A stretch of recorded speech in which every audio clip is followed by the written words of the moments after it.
Good evening, everyone. Welcome one, welcome all back to another episode. Oh, now we're live. Good evening, everyone, and welcome back. Welcome one, welcome all to another episode of The Political Zoo. I'm your host, Drew, and tonight it's Thanksgiving weekend. It's tough for me to find guests, so I'm going to try my hand at monologuing. Feel free to debate me in the comments over here. I'd love to hear what everyone watching has to say. Tonight, we're going to be talking about the politics over in the European Union as two giant European nations come to an understanding and help strengthen their relationship. We have a new deadly COVID variant out there, which is the topic of heated discussion for the past 2 days. And we're going to be talking about a little bit in the crypto sphere, as we've been seeing a couple dips here and there going down and out throughout the market. Welcome, everyone, to the show. So, brand new variant. I don't think this is news. The Omicron variant from Africa has just surfaced back over into the world. We have a new boogeyman to be scared of. Delta variant apparently wasn't scary enough. We had to switch from the triangle to the circle because that's what gets people scared. Skipped right over the Chi Greek alphabet letter, though, which is the X. We almost had the Squid Game logo for our COVID variants, the Delta triangle, the Chi X, the Omicron circle. I haven't watched Squid Game, so I'll get to it eventually. It's on my list. So that's the new thing that's going around the world right now. We already have European countries that are stopping travel over to South Africa, where the Omicron variant was first discovered. I don't say the word originated, say discovered, because currently origination isn't really known for where this variant came from, but it was first discovered in South Africa. A lot of countries are treating South Africa as though that's where the Omicron variant came from. And thus their prime minister and health minister are actually out complaining to the world stage, saying that they're being penalized for discovering and reporting this dirty variant. They feel as though they'd be under less scrutiny and they'd have a lot more people willing to come in and help them if they didn't report it and waited for a giant like Germany, France, or the U.S. to report it. Then it would get off their back. Personally, I think they did the right thing by reporting it to the rest of the world. I'd rather know when the new boogeyman's out running amok and, infecting all those kids. It does have a harsher effect on a younger crowd between, I believe the age was 30 and younger. It hit especially hard. A big point of contention with people not getting the vaccine was, hey, I'm in the age demographic where the mortality rate is, 0.0003%. I'm fine. This is a little bit tougher for that younger crowd. Will this make people of the younger crowd consider getting a vaccine? I think we'll see that in the coming days. Vaccination rates globally are at 42.7%, according to Google, with the United States at a 59.1% vaccination rate, very close to the 60% mark, which at that point will then show the herd immunity. It sounds a little hypocritical for me going on about the vaccination rates and wanting to go up, as I've been very vocal on the show about not getting the vaccine myself. But I just like for the Biden administration to get off my ass once or twice, so that way I don't have to get a jab of something I really don't trust. California is still out here with the highest doses given at 58.7 million doses. Very large amount. Malaysia being the highest vaccinated country in the world at 97% vaccinated. A figure that near impossible in large countries like the United States, shows that maybe now they might be a case study.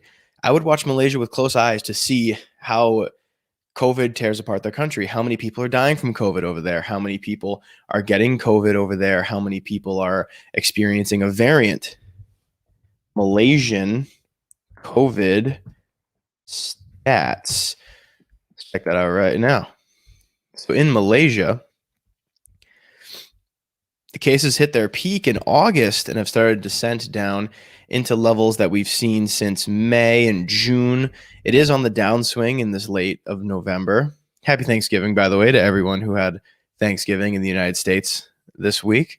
I mentioned it earlier, but forgot to wish everybody. I hope everyone had a great time with family, turkey, a lot of debates about politics, as we all do during Thanksgiving. Malaysia has a total of 2.61 million cases with 30,000 deaths of COVID. So I would definitely be interested in keeping an eye on their statistics so we can see how does a large, mostly via high margin, mostly vaccinated country perform with this Omicron variant sweeping through. Now, I've seen conflicting articles. One article saying if you already have the vaccine, you're fine against the Omicron variant. I saw another article that said there needs to be a new vaccine for this Omicron variant. We'll see as it goes on to see if we're going to need any more vaccines, if that pill is going to be involved in anything. I'm sure they'll come up with a suppository at some point just so, Brandon up in the office can giggle and watch us all shove things up our butts.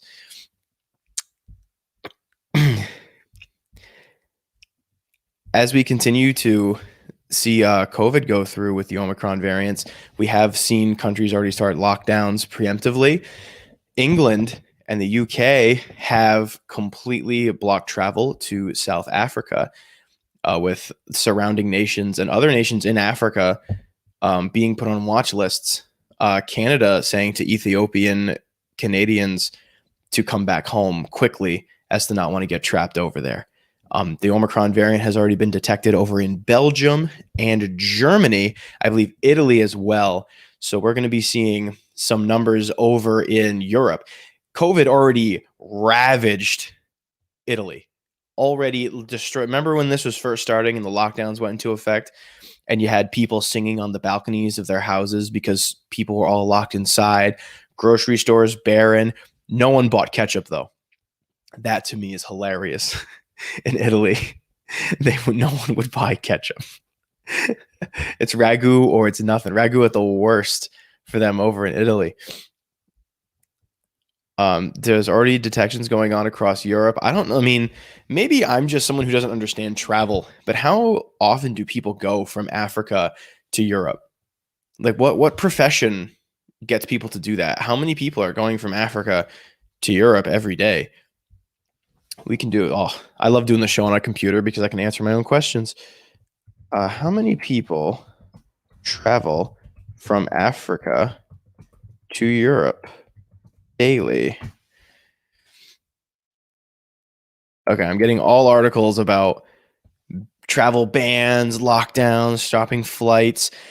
I know that in the United States, President Joe Biden has issued a temporary block on travel over to South Africa, as well as other African nations surrounding it and other high risk areas. We'll see how well that impacts travel coming in and out.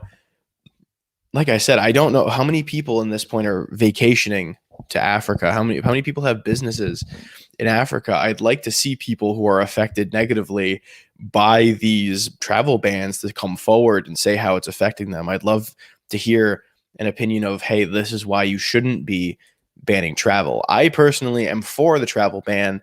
Let's make this not an issue. I don't want to have to go to work and someone tell me, hey, did you get the Omicron microchip installed in your head so you don't get the Omicron virus? So I'm okay with a temporary ban. In public health terms, you are going to have to sacrifice a little bit of liberty for the good of the herd. For some people, that's okay. For some people, it's not. I feel like it goes case by case, and I think this case is fine.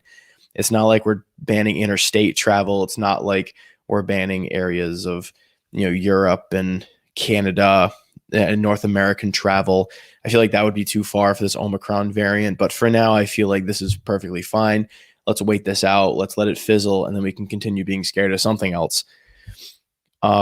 Pretty convenient, though, as I was reading that there's a big push for youth vaccinations. A lot of the people that are refusing vaccination are in that 20 to 30 age bracket. Like I was saying earlier, people saying, I'm not part of the danger group. I'm not going to need to get the vaccine. I'll let old people get that.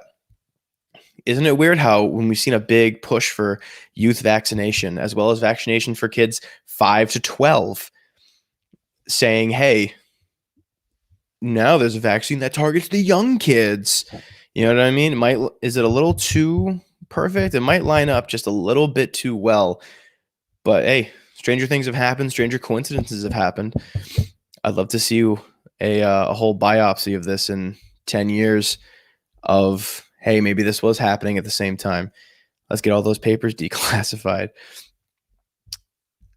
Yeah, let's check out more things over on there. So And while there's been stricter European lockdowns as a result of this Omicron variant, in these countries, they've been having, like, as present tense, still having lockdown riots, protests. Cops are getting hurt trying to contain these people. Thousands of people are showing up and demanding no vaccine passports, no mandated vaccines. They're cool with masks. They're cool with, testing as often as they do until this is over. But there are people who are fighting for their individual freedoms. Now, I said earlier, I agree with, just a quick little lockdown is fine. It's fine if it's small and it does what it's intended and the government's transparent, but they're about as transparent as a brick wall. That's okay when we're trying to save a couple of lives and we're trying to keep our borders secure of this deadly virus, trying to keep it out. I'm okay with that. But when I guess the point where when you have to go from Mass to Rhode Island because the Dunkin' Donuts on your street doesn't have the coffee you want, and someone asks for your papers at the border to make sure you're vaccinated to go over, that's where I'm going to draw the line. I mean, I'm going to draw the line a lot before that. I feel like a vaccine passport's a major violation of trust, a major violation of your personal liberties. And I, for one, agree with the protesters over in Europe. This is definitely going to cause some kind of hindrance to their protests, as now there's going to be big, hey, you guys can't, you got to disperse now. New variant, it gives the government another reason to tell people to go home and not gather in large groups. Maybe Omicron variant is being hyped up because of that. Maybe the governments of the world are starting to see, hey, people are starting to have enough. We got to stop them from getting together. Hey, let's form a new variant. Oh, we already did that. Delta. Oh no, Omicron. We can't do key. We have to skip over that because then it's Squid Game and they'll know. But that's how, if you want to put the tinfoil hat on, whatever you decide. I don't know. I have enough evidence to support that claim, but it definitely makes a hell of a lot of sense. Speaking of countries overreaching, over in Australia and New Zealand, who have had very strict COVID restrictions over, I don't know if I've talked about this on the show before. In Australia, there was a mandate that every trucker in the trucker union had to be fully vaccinated in order to drive their truck. Those truckers who are around a bunch of people that could possibly spread a deadly virus by themselves in their car driving for hours on end. Yeah, they need to be vaccinated because they're very high risk at transporting things. If they just wear a mask, keep their distance, they'd be fine. They don't spend a lot of time out of the truck other than to sign manifests. These people in Australia saw that the government was going to come in and fire all of them if they didn't get their vaccines. So what did they do? They pulled their cars straight onto the Australian highway and put it in park and parked. Let it there. They blocked all major traffic. The trucker union coordinated a full stop to all motorway traffic throughout of Australia. Within 48 hours, new terms were negotiated, and that was that. Collective bargaining works, folks. And I think the government noticed that with that. They noticed that with the protests. So I wouldn't be surprised this Omicron variant. I'm not saying it's not real, but I'm saying that an Omicron variant, some little variant, could be, holy crap. Maybe we can get them to go inside. I haven't seen a lot of stats yet since it is pretty new, but make sure, viewers, you keep in mind how statistics work. Statistics can be used to manipulate and scare people that don't fully understand, but please be able to simplify statistics and look into it. An example I have is when people use percentages to make things feel bigger than they are. You're going to have someone who's going to say, oh, this new Omicron variant is 100% more deadly than the other one, or it's 80% more deadly. That doesn't mean the mortality rate goes up to 80%. That means you add 80% of the previous amount to the previous amount to get the new amount. So for example, say if there was a 1% chance of getting struck by lightning, and then I go out into a thunderstorm and my chances go up 80%. That means my new chances are 1.8%. Yeah, it's a near double, but In the long run, is that really a statistic you should be scared about? The same thing with COVID. If this Omicron variant is 200 times as deadly, or even 500 times as deadly for the younger crowd, 500 times, that's 500 times 6. So 6 times 0.0003, 0.000, I know it would be 0.0018. That's still extremely low mortality odds. Now, when you apply that statistic to a large group of people, that is going to kill some people. And please do not take my word and say, hey, like on your dying breath in the hospital, the political zoo told me not to worry about it, and then die. Of course, take precautions, wash your hands, wear a mask, do the little things to make sure. I know it's annoying, but do little things to make sure people are okay. But if you don't want to get this vaccine, stand your ground. And if people try to threaten you with this new variations, this much times scarier, make sure you know in your mind how much that actually is before you sit there and cave and say, okay, and then you do something you ultimately don't want to do. I'm all for the freedom of the people and people doing what they individually want, outside of a few exceptions, which have a different connotations, of course, which, politics, confusing. So where was I going with this? In New Zealand and Australia, as I was saying, those are both governments that are a little bit more authoritarian. They're a little bit more controlling. They're going in so Australia specifically is starting this new law to force media platforms to unmask online trolls, according to Reuters.com. Now, I can give you a million reasons why that's not a good idea. The internet is a space where we can share all kinds of information and knowledge. And there have been fun instances of people going on here, causing a mock, trolling. It's all part of the internet. I feel like the only people who have issues with trolling on the internet, like serious issues, people who freak out, are boomers who don't fully understand how the internet works and how trolls work. To be able to, in a phrase, dox trolls is dangerous. It's a dangerous weapon, especially if you get it wrong. Now, for those who don't know what doxing means, dox, spelled DOXX, it's a term that means you essentially unmask an anonymous person on the internet by revealing some key information about them, like their name, their address, their work, like what kind of car they drive. It's just revealing any personal information, which can be terrifying. Imagine you're in a Halo Infinite lobby and you're just griefing or throwing and you're just saying weird stuff, whatever, and some guy comes back at you in voice chat with your full address. You're going to be terrified. Now, that person, more likely than not, isn't going to do anything about it, but that still is, oh crap, a stranger has my address. Now, the Australian government wants to introduce legislation to make social media giants provide details of users who post defamatory comments. Now, that's about as broad as a football player's shoulders as far as definition goes. Defamatory comment. Someone could say, "Hey, the president stinks. The president had a booger hanging out of his nose at a press conference. What an idiot!" And then he can get doxxed. The staff of the Australian government can go right to the giant tech giants and say to them, hey, we want that guy's address. We need to go over and talk to them. Now, it's become a meme lately to say when things are literally 1984 about censorship, when things really aren't that bad of a censorship. That is literally 1984. That is something terrifying. How is that any different from a Chinese authoritarian regime that they have over there? Oh, they're not really acting on it. No one's gotten shot or gonna get shot over it. It's not so much what everything is at face value. It's the precedent that it sets. It's the slippery slope that it establishes. When a government can go to anything that holds your information and then say to that, hey, give me that guy's information, because they're making defamatory comments, not because they're making terrorist threats, not because they're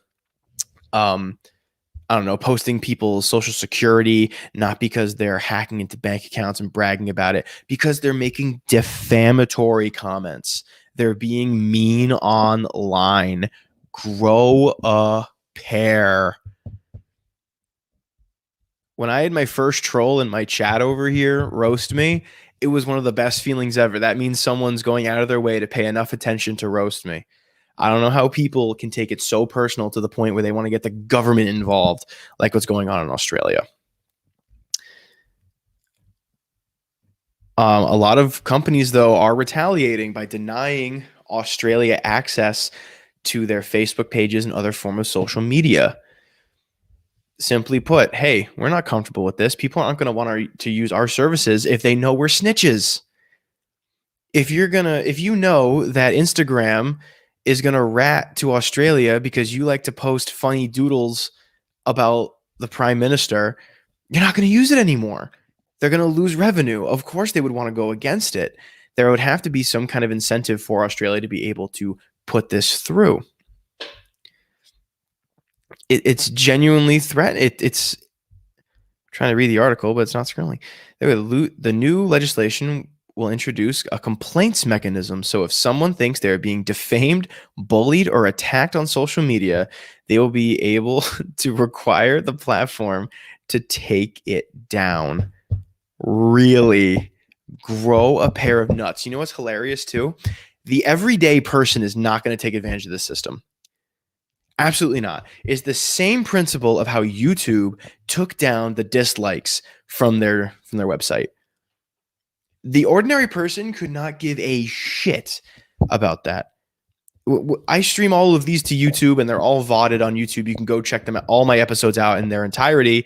If you want to dislike every single one of them, go ahead. I don't care.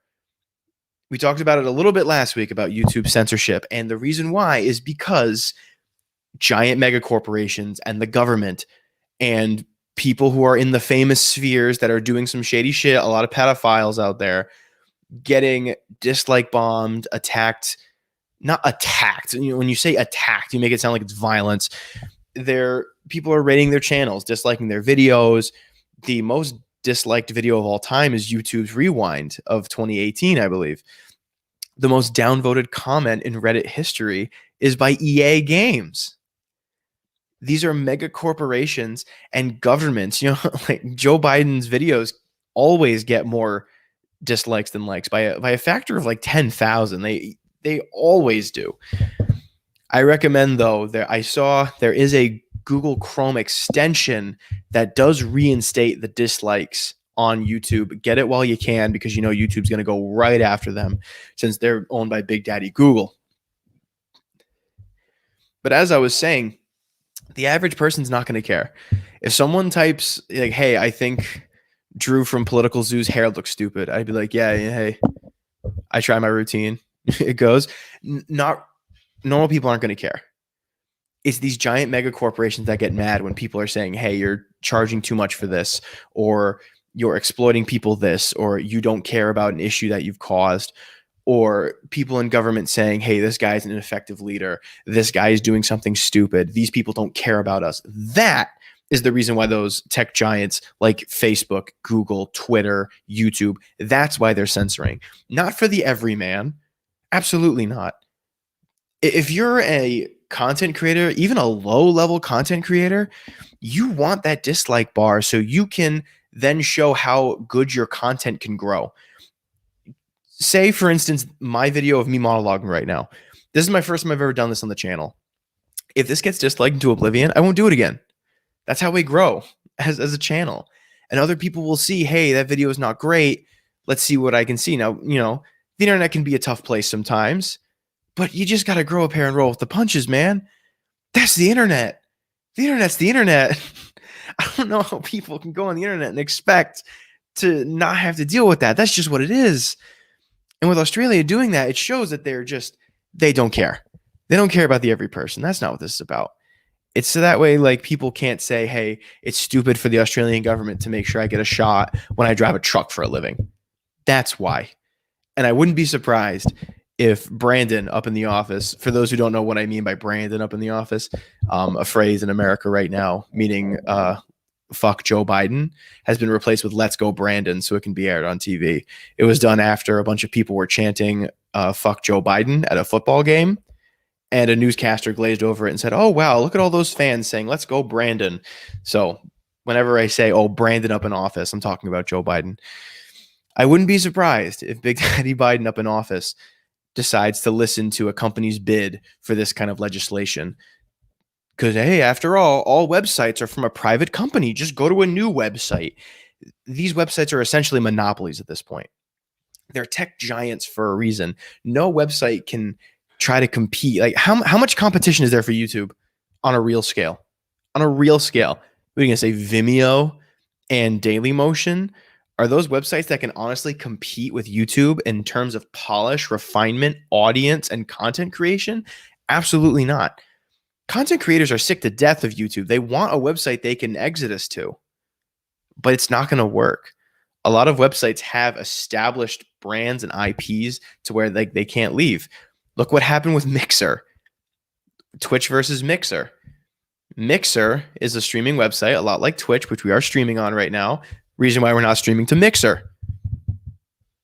Because it wasn't as good. They didn't know how to do it the way Twitch did. It's tough to make competition for these other websites, but it's necessary. And when you don't have this competition, then you have governments putting in legislation to say, hey, we can ban somebody or get the personal information of somebody because they made a mean comment about my video. Imagine if Amazon did that, took it to that extreme. Anytime you post a comment that says, hey, my box was late, I hate you, Amazon, they can get your personal information and send someone to your house. Unreal. There is no doubt in my mind that they are going to abuse that system, that there is going to be some kind of instance where someone's going to blow the whistle on big corporate hitmen that are going after people, or political hitmen that are going after people who are against these companies. It's ridiculous. Absolutely ridiculous. And on the other side, in New Zealand, which has a little more of an authoritarian country, but what they're trying to go for now is a little more of a libertarian approach, which to me is a little interesting. And I'd love to hear some comments on this, or read some comments, because you can't hear text if anybody's watching. In New Zealand, they are experimenting with legalizing drug checking. It has been permanently legalized as of the 23rd. So this is going to go for a pilot. And they said it's going to expire next December. And they're going to try it again to see what the examples are. The results. Now, what is drug checking?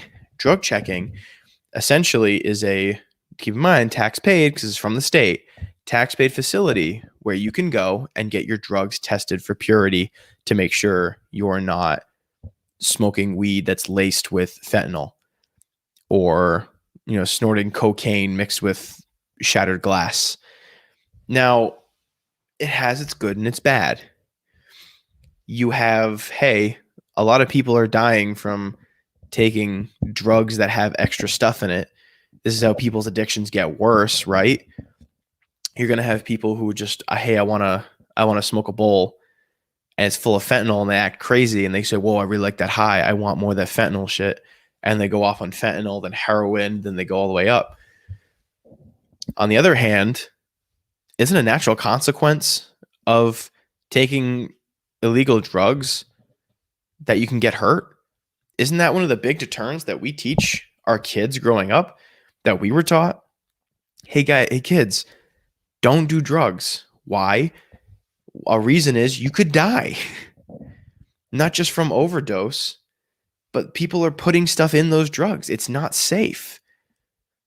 It gets people to really kind of think about it. And now you're going to have facilities that make it safer. Is the safety of drug users worth the natural consequence of these people getting hurt because of it? It's a tough point to debate. Because on one hand, if you are for the drug checking, you can be easily labeled as someone who wants kids to do drugs and cares more about druggies than homeless veterans and blah, blah. Keep in mind, this is in New Zealand. I don't see any plans of this coming to the United States. But, if the world goes a certain way, it might come here under the different leadership. Would you be cool with that? With your son or daughter shooting up heroin or snorting cocaine, but they're completely safe doing it. They're going to a drug check. They're making sure their drugs are pure. They're not snorting fentanyl or PCP or anything that's laced in these drugs. Do you think that will help? Do you think it will help the drug problem in the United States? There are a lot of systems that help people with drug abuse overseas in Europe, but there's some things that I don't think would work here in the US. I don't know if anyone knows about Denmark a little bit. Shout out to my homies in Denmark. But in Denmark, they have government paid, tax paid facilities where you can just go and do drugs. Safe, off the street. You get clean needles. You just walk up, you say, "Hey," they give you a clipboard. "Hi, I'm Drew, Political Zoo." Hand them the clipboard. They say, "All right, do you need a needle?" "Oh, yes, please." Take your needle, take out your bag of heroin. They give you a corner of a room, and you just do drugs. You're inside, it's heated, you're safe. There's security there, so if someone starts a fight or someone starts hitting you, they'll be there to help you. Now that sounds well and good. Oh yeah, they're safe, they're off the street. But isn't that a natural consequence? Isn't part of scaring people away from drugs, hey, this is what's going to happen to you? There aren't places like that. Now it helps the drug population of Denmark, but Denmark has a pretty homogenous population and not as huge as a drug problem as the United States.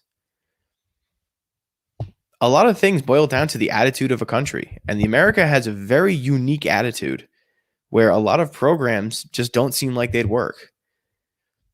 Now, I'd love to see more numbers on it and get into talking to someone who knows a little bit more about it next week. But it's something that's a little scary to think of. Hey, is this going to be something that now people is just going to casually do heroin because now they can check and make sure it's not anything that'll kill them? I know somebody who works with the children of drug addicts most of the time. Not most of the time, some of the time. And there have been instances where parents of these children die because of drug-related abuse. A drug checking would have helped them. Drug checking would have made sure that kid grew up with a parent that does drugs. Now what's that give and take? Should that child grow up with a parent who does drugs, but at the same time, should the child grow up with a parent at all? Don't you want the children to have parents? It's a big give and take. It's a big moral quandary. Personally, I'm torn on it. I'd love to hear a compelling argument from either side of the equation. Next week. It's very difficult to discuss. The rest of the world is crazy when compared to the U.S. As a United States resident and citizen, it's crazy to me to hear about how other countries take care of their drug abusers. Where in the U.S., like we had DARE in 6th grade. For those who don't know, DARE is a program that's taught to us in schools, usually by a police officer who tells you about the dangers of drugs and what they can do to people, what they can do to you, to your friends, how it can affect your life. It was a good course because you got to hang out with a fun police officer. I can't speak for every police officer that teaches DARE, but mine, Officer Pelletier, was awesome. He made it really fun and interesting, and he taught us a lot of interesting facts. He brought out the drunk goggles. We got to see what those were like, and he helped us form some real fun examples. Fun to a 6th grader, like, oh, you're walking down the street, walking your pet dragon, just stupid stuff. But, it had a really good educational program where I learned the dangers of drugs. Now I don't shoot up heroin. And a part of that is because, hey, I know what it'll do to me and do to the ones around me because I was taught that's what it does. But to people who don't get that education, or those people who just simply don't care, is this essentially like a reward to them that they don't care what it does to others? Very interesting topic, and something that I definitely think will spark further debates as we go along in our course of history here in the United States. We're having more and more liberal and libertarian people be elected into offices all throughout the United States. We have people constantly endorsing clean needle exchanges, um, checking, wanting people to be safe because it brings down numbers and helps the strife of people overseas. Do you think it'll ever come to America or work? I feel like within the next 20 years, we'll have drug checking in certain states. I feel like Colorado, Massachusetts, and California. In 20 years, I feel like at least those three will have it. Somebody take that down. I want to be in a compilation of people who are from the future. um, yeah, a really tough debate and a tough topic to fully wrap your head around. Speaking of tough topics and tough things to wrap your head around, international diplomacy over in the European Union, Italy and France have healed their rift with a treaty, says Politico.eu. A treaty was signed by Emmanuel Macron and the Prime Minister of Italy, Draghi, and it's going to boost their cooperation in sectors from defense to telecoms. I'm not sure what caused the rift in the first place. I didn't know Italy and France had some kind of beef going. I like to think that someone in Italy tried to make a pizza on a crepe and it got a couple of people pretty upset. But we know we have that going on. These countries getting along. And that's going to increase production and it's going to get people to work together. It's so weird to see Franco-Italian tensions. Have those countries ever been in any kind of like conflict directly at each other? I know during World War II, Italy was in the Axis and France was in the Allies. Maybe it's just a bunch of years of them being on opposite sides. I've never heard of a France and Italy like straight conflict. But here they are, mending it. Prime Minister Mario Draghi. Of course, his first name was Mario. How did I not remember that? Please don't cancel me, Italian viewers. I love you guys. Paris and Rome have become closer in recent months, and it spurred the treaty to be signed. So let's see what exactly it says here. The draft treaty includes a commitment to strengthen the EU defense strategy, a pet project of Macron, and a complement to NATO capabilities. So we are going to see a little bit of a boost in the EU military front. I could see that being a good thing. I could see some people being mad at, the globalist implication of two countries getting along. But as long as, we're not merging borders, I feel like everything's fine. I'm cool with world peace. Let's get people to be happy with each other. This treaty has been in suggestion since 2017. That's 5 years, coming up on 5 years now. Still late 2021, but 2022 is right around the corner, people. We have, 5 weeks until it's next year? It's pretty nuts. It's pretty crazy to think 2022 is next year. That doesn't sound like a real year, It doesn't sound like, I don't know. I feel like everything should have ended in 2013, 2012. Maybe the rapture did happen. Who knows?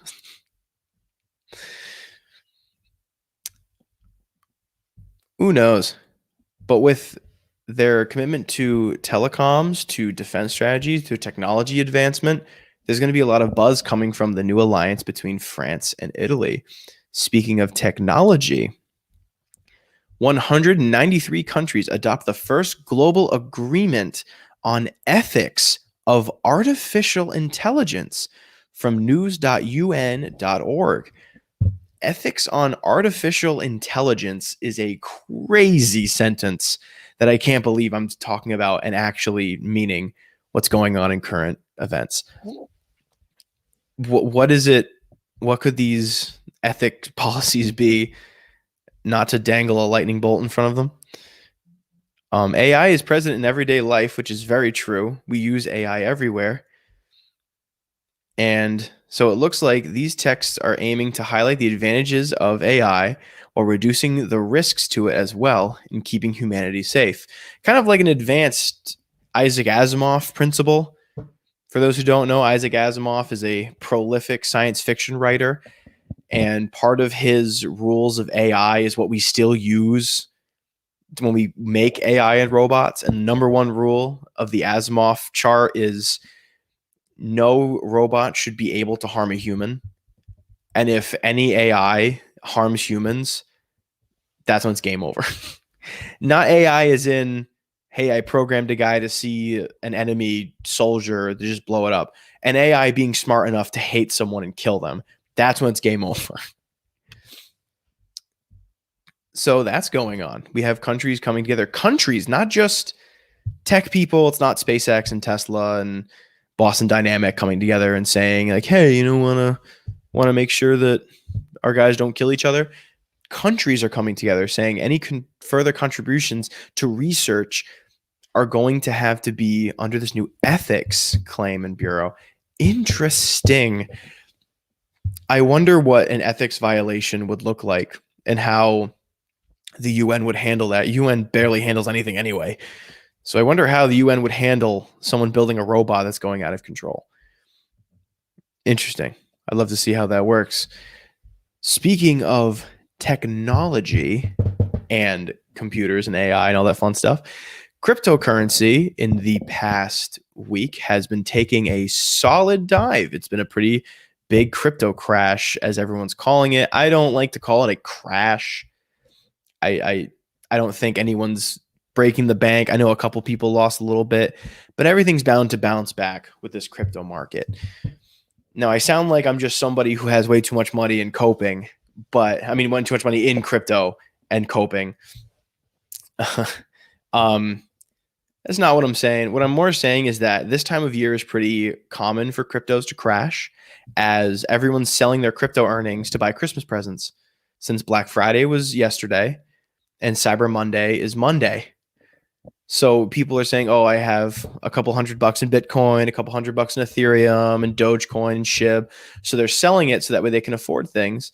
And that's causing an inflated amount of people selling. And then it's going to shoot right down. But as we head into the new year, the number is going to steadily stabilize and start to come back up, with late January, early February projected to start spiking because of tax season. People are going to get their tax returns, at least in the United States. People file their taxes. They get a rebate from the government. What are we going to do with that? All right, put that all back into Bitcoin. Going to go right back up.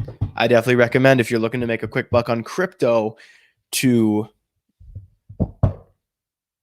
do it sooner rather than later. You wouldn't want to miss out on any gains. Speaking of missing out, and speaking of crypto news, we have a new NFT alert. Now, I've talked a little bit about NFTs on the show before. We know they're short for non-fungible tokens, essentially a JPEG of an image, but there's obviously a lot more that goes behind it, and that's what makes these things valuable.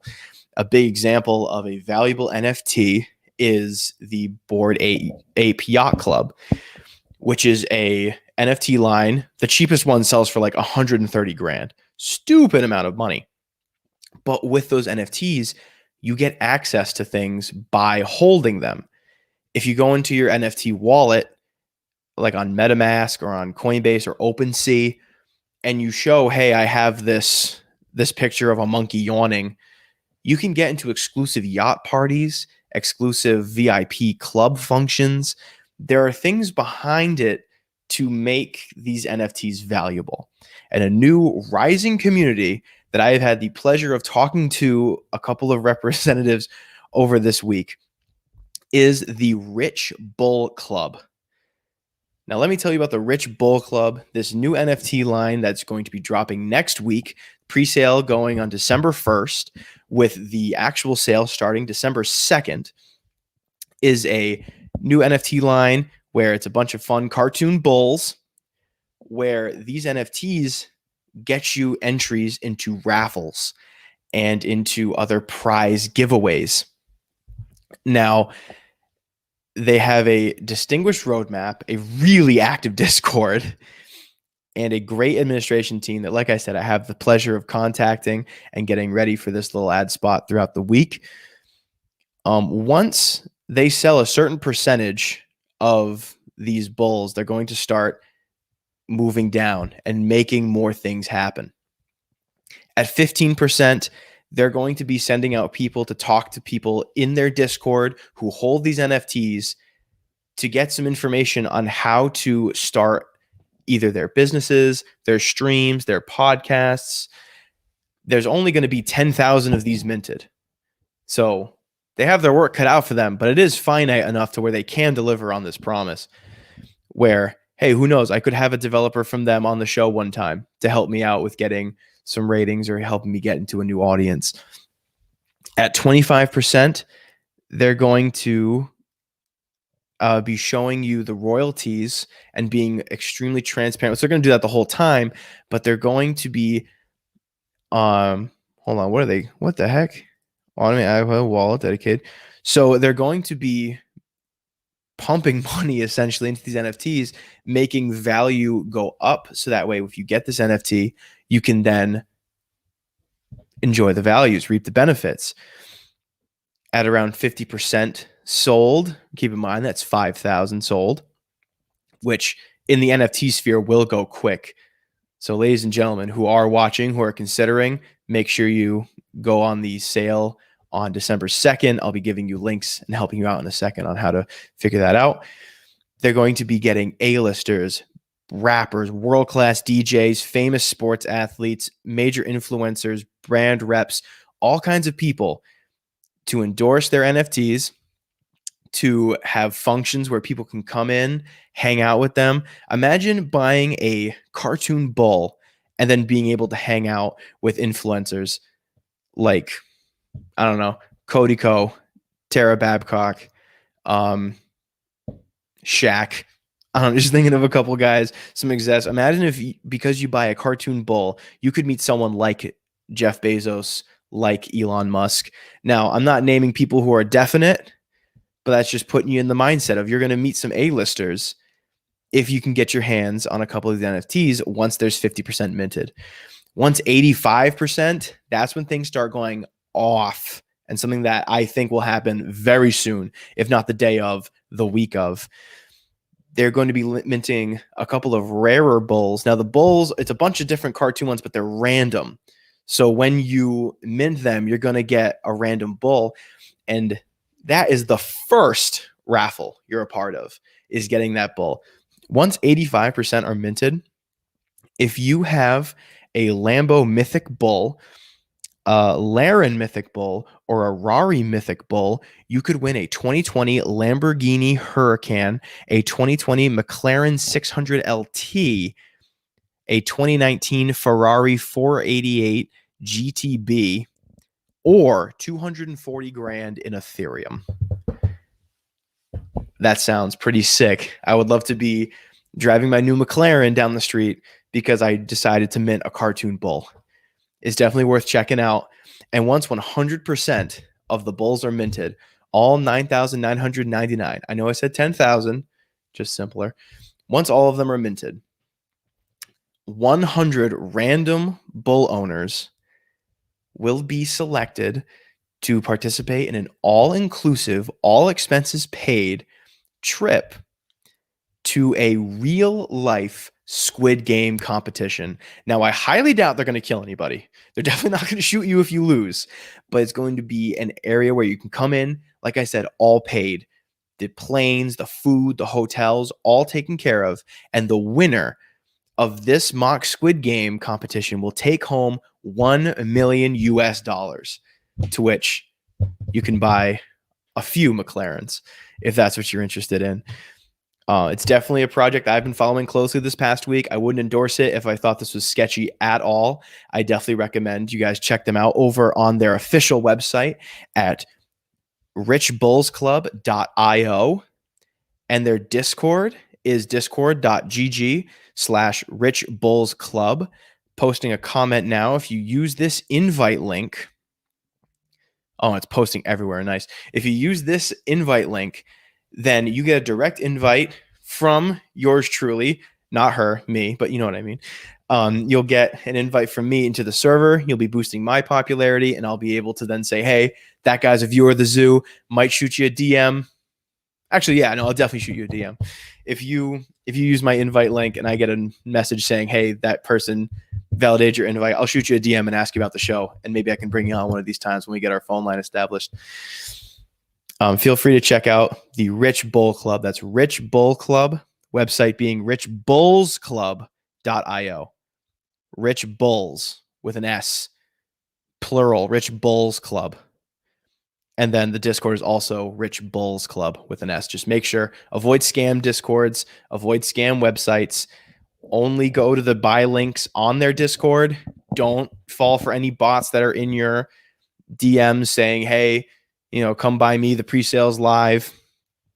I definitely recommend checking them out. It's going to be a really fun time. And hopefully I get raffled off in that Squid Game competition. I'd love to see some of you there. So moving on to our next topic here. So we just talked NFTs and other financial gains. During this pandemic, the 1% have essentially taken half of the wealth of the middle class up into the top echelon of the pyramid. I know, because all the small businesses during the pandemic were closed, and the large businesses were able to have the resources to stay open despite the pandemic.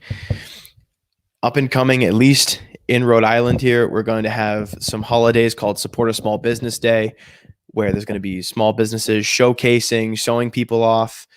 If you live in an area that has a few or more small businesses, I highly recommend you going to your local governments and lawmakers, seeing if you can organize an official day, maybe even do it among the restaurants if that's what you want to do. Just talk to them and figure out an official small business day. So that way these hardworking Americans can get money back into their pockets. We can take it back from the rich and put it back to the people who actually need this money, instead of, flying to the atmosphere and being able to, do all this crazy stuff. I'm just finding this article now over back in Europe. So let's get back on that plane from cyberspace and small businesses back over to the EU. In this past week, Angela Merkel is on her way out. German prime minister going off, saying later and retiring. There's already a couple of changes going on in Germany. I don't even think she's out the door yet, and they're already implementing some changes. Germany is going to legalize marijuana and promote drug harm reduction, according to marijuanamoment.net. That's pretty big. There's not a lot of European countries, other than like Amsterdam and stuff, that are really cool about marijuana the same way that certain states in the United States are. So with Germany being completely open to that, we can see a brand new industry going throughout Europe. I'd love to see companies going international.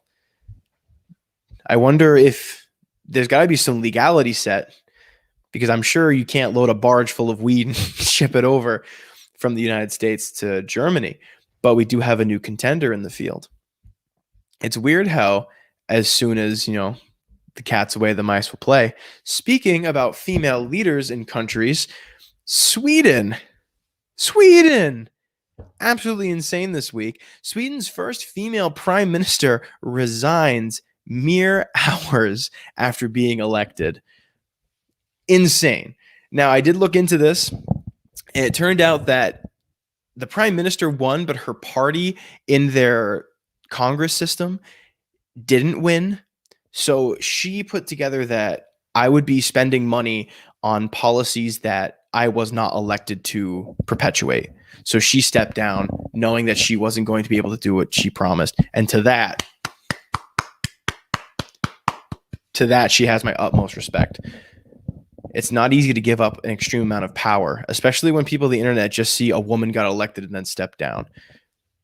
It sucks. And, like I was saying internet earlier, man, the internet can be kind of shitty to people. But it has my utmost respect that she decided, hey, I'm not going to be doing the thing that I'm going to be elected for. Therefore, I'm just going to leave it alone. And she left, making it someone else's problem. Good for her. That's called a girl boss right there. I'm all completely about that. Over back under in Australia, Australia is considering a diplomatic boycott of the Beijing Winter Olympics next year. They're considering not sending anyone over to Beijing, and there's growing call for lawmakers to do an official diplomatic boycott, according to Reuters.com. Apparently, that's big in Australia because that's all my Australian articles are coming from there. The decision is yet to be made, but they are considering not sending anybody over. I wonder if the U.S. opts in with that, how many athletes aren't going to go to the Winter Olympics? Now, the main reason why people aren't being sent over into China for the event isn't just because of COVID. China does not have a great track record with human rights, as we've seen these past couple of years, and very highlighted with COVID. So, as much as I don't like Australia's government, I do also respect them for saying, hey, enough's enough. We're not going to perpetuate your economy. We're not going to bring people in. We're not going to bring tourists in from our country. You're locking people up and torturing them. Oh no, my social credit's going down. But still, I have a huge amount of respect for those people that are deciding to stand up against people in governments that are absolutely abusing their power and, locking people up for being Muslim, locking people up for being gay. I think it's absolutely insane. While we're on the topic of Asian countries, North Korean, now this is crazy. Now, we were talking about Squid Game a little bit earlier. It all connects. In North Korea, somebody smuggled, excuse me. It's tough to think of words, man. I'm on the spot. I don't have a guest to bounce things off of. Somebody smuggled into North Korea a flash drive with Squid Game on it.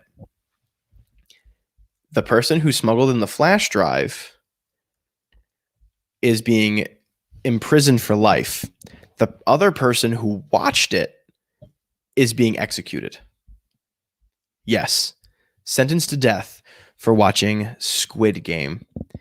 Kind of ironic how Squid Game is a show that shows the perils of capitalism and is something that outwardly speaks about how capitalism is driving people to do crazy things, to which I'm not going to argue that. Sometimes it can be kind of crappy out there. But it's funny how a show that was made to shit on capitalism under communism and authoritarian regimes over in North Korea, the people are punished by death and imprisonment for life.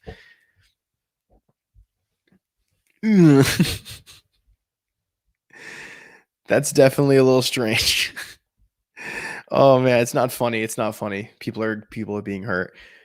But it is something that's North Korea's been always going off the deep end. There's nothing really we can do with the whole World War I-esque alliance system that is in that little quadrant over there.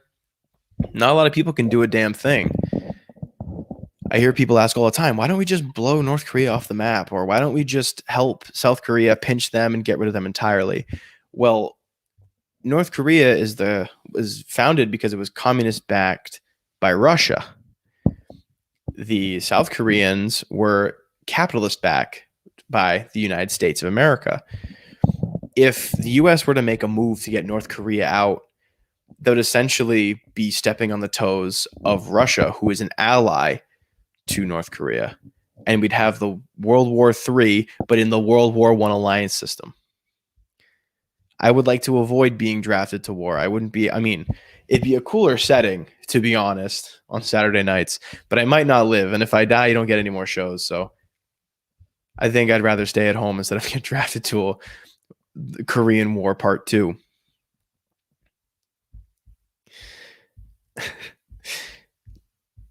Do you think we're going to get into World War III, chat? Anyone watching? Just a quick ponderance, more of a rhetorical question. World War III is something that I've thought about decently, especially growing up in high school 10 years ago now. It's a scary topic, and it gets closer and closer by the day, especially with COVID and everything. There's a lot of scary stuff going on, but we roll with the punches just like everyone in my audience does. All right, everyone, we reached our 1 hour mark. I would have usually been right into full conversation with a guest, but tonight I had to go monologuing. You know how it is, everybody. Now we're reaching our 1 hour mark. I'd like to say Have a great night, everybody. Have a pleasant day to all of our international viewers. Thank you for coming on by. Um, Follow the Political Zoo on YouTube, on Twitter, on Instagram. I know I bash all those sites, but I have accounts on all of them because that's how we do it. There's no competition. Give me a better website. I'll make accounts there. Follow us over here on StreamYard. Oh no, actually no. Huge shout out to StreamYard for taking us and getting us on all these platforms. Check out VOP USA Radio Network on Facebook. Check them out on Twitter as well.